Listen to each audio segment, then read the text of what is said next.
Partamos. Mi nombre es Leo Prieto, esa es mi página web donde estoy publicando cosas todo el rato, tengo un blog ahí. Y yo les quiero contar mi experiencia de emprendimiento, pero yo me considero de alguna manera un emprendedor por error. Yo nunca pensé, nunca planeé cuando chico, quiero ser emprendedor, así como quiero ser bombero, quiero ser astronauta. Nunca se me ocurrió la idea. Fueron pasando cosas y terminé emprendiendo y ahora es lo que he hecho toda mi vida. Ese es mi nombre, ese es mi logo, la ceja, como pueden ver. Y esa es mi empresa actual, Betaceta. Esa es la tercera empresa que he armado. Roots, específicamente Roots distintos que he hecho son 3, ahora estoy armando un cuarto, pero proyectos que he hecho son muchísimos y cada una de estas empresas a su vez ha sido dueña de muchas más marcas. Entonces cada uno de ellos ha sido como hacer varios emprendimientos, varios pequeños emprendimientos. Y me invitaron a hablar acá sobre mi experiencia de emprendimiento, así que les voy a hablar sobre mi vida, sobre cómo fue sucediendo todo y cómo llegué hasta donde estoy ahora. Yo me crié en muchos países alrededor del mundo, mi papá era diplomático, así que a los 7 meses, yo nací en Pirque, en Chile, y a los 7 meses ya estaba dando vueltas por distintos países. Y lo interesante de eso fue que al final me empecé a dar cuenta de que eran muchas más las cosas que teníamos en común los humanos, las necesidades, los productos, la forma que hacíamos las cosas, que las cosas que nos diferenciábamos. Chile está muy acostumbrado a pensarse como una isla, que está muy aislado, que somos muy distintos, que las cosas en Chile son de una manera, que el chaqueteo, por ejemplo, solo existe en Chile, y son cosas comunes que existen en todo el mundo. Pasa en Argentina, pasa en Holanda, pasa en Suecia, pasa en Estados Unidos. No somos tan distintos del resto del mundo. Y desde chico, mi papá diplomático, mi mamá era pintora y siempre mi mamá me trataba de enseñar a pintar y sin embargo me regaló una croquera y sin embargo en vez de pintar paisajes o en vez de pintar animales o lo que fuera, yo siempre terminaba dibujando logos. Me fascinaban los logos, encontraba fascinante el hecho de poder tener un pequeño objeto, algunos pueden ser más lindos que otros, algunos son extremadamente simples, pero eran muy reconocibles y más encima tú ibas de país en país y encontrabais esas marcas en todas partes. Eran más populares, estaban en más lugares que un tipo de planta o un animal o otras cosas.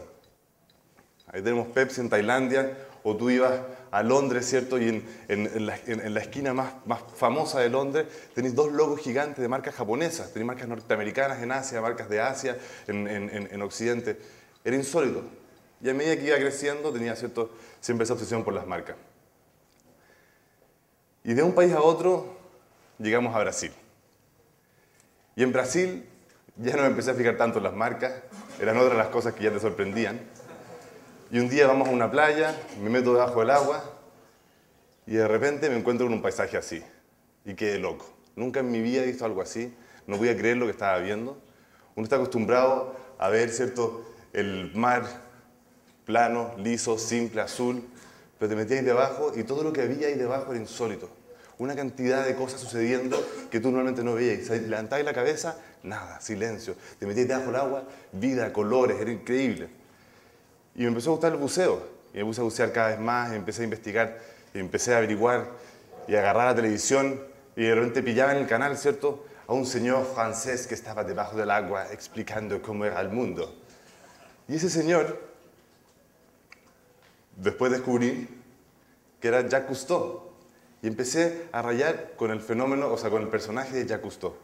Y Jacques Cousteau fue el primer héroe o ídolo que tuve. Yo me acuerdo que una vez en el colegio escuché a mis amigos hablar, no, Juan, puta, es que Metallica son mis ídolos. Y me puse a pensar, dije, chucha, ¿quién es mi ídolo?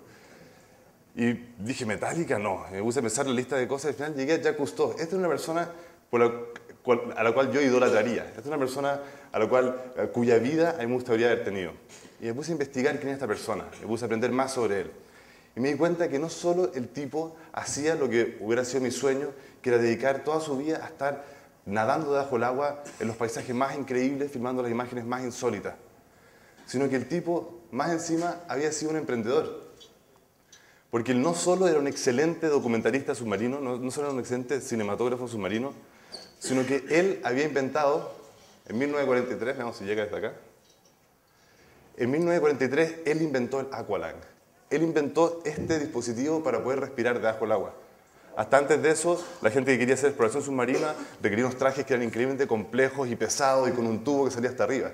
Y recién en 1943, Jacques Cousteau no solo se convirtió, lo conocemos hoy día como un gran documentalista, Pero el tipo era un científico que había inventado esta máquina increíble. Y nadie nunca ha pensado lo millonario o lo multimillonario que era Jacques Cousteau. Porque uno sabe, nuevamente, lo que él logró, lo que él hizo, ¿cierto? Las imágenes y cómo nos mostró el mundo submarino. Pero aparte de dedicar su vida a lo que más le podía gustar, el tipo había inventado algo, le había entregado algo de valor a la humanidad, que a su vez lo había hecho multimillonario el tipo para poder dedicarle su vida a lo que él quisiera. Y aparte ganó Óscares, ganó en Cannes. El tipo tuvo una vida increíblemente rica.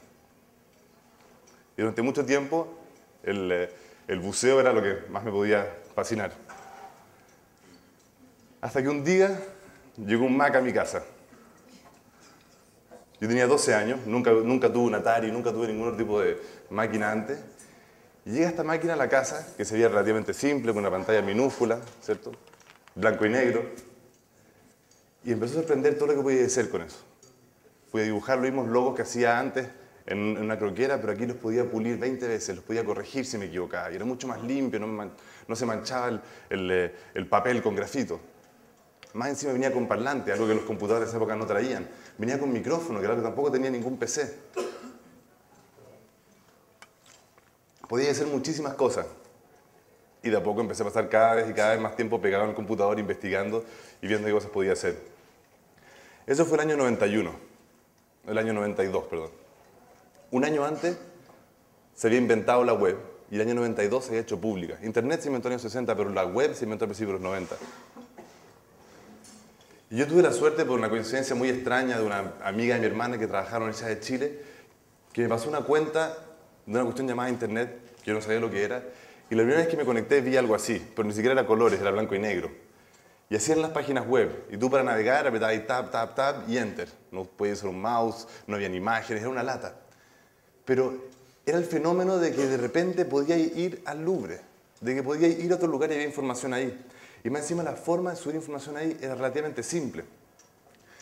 Y empezó a fascinar, empecé a rayar con este lugar donde yo podía empezar a aportar cosas y podía encontrar más información y buscaba datos sobre Jacques Cousteau y había más información sobre Jacques Cousteau que lo que había en la enciclopedia de mi casa. Y podía seguir profundizando información y cada vez encontrar más y más cosas.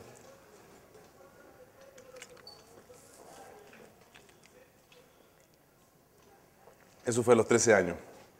Y con el computador seguí dibujando logos. Seguí dibujando logo tras logo.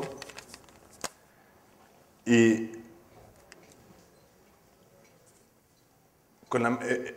yo no tenía ningún cliente que me pidiera a mí hacer un logo. Ya me había aburrido de imitar todos los logos. Me había aburrido de imitar el logo de Apple, de imitar el logo de Nike, de imitar el logo de McDonald's. Y quería empezar a inventar logos. Pero nadie me pedía que le inventara un logo.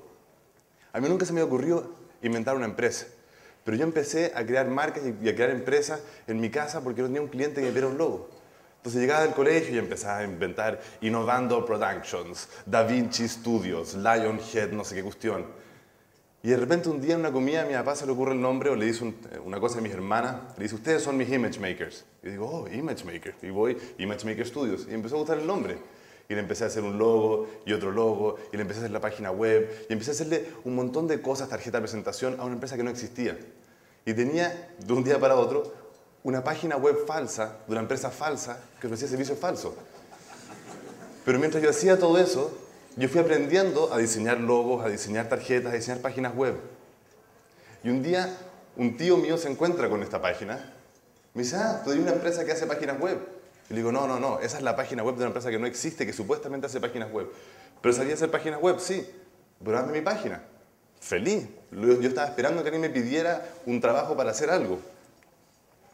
Esto fue a los 15 años, cuando estaba en segundo medio más o menos. Y empecé a hacer páginas. Y uno empezó a abrir una página, otro empezó a abrir una página. Las páginas, como obviamente eran públicas y estaban en internet, se empezaban a repartir y más personas empezaban a saber.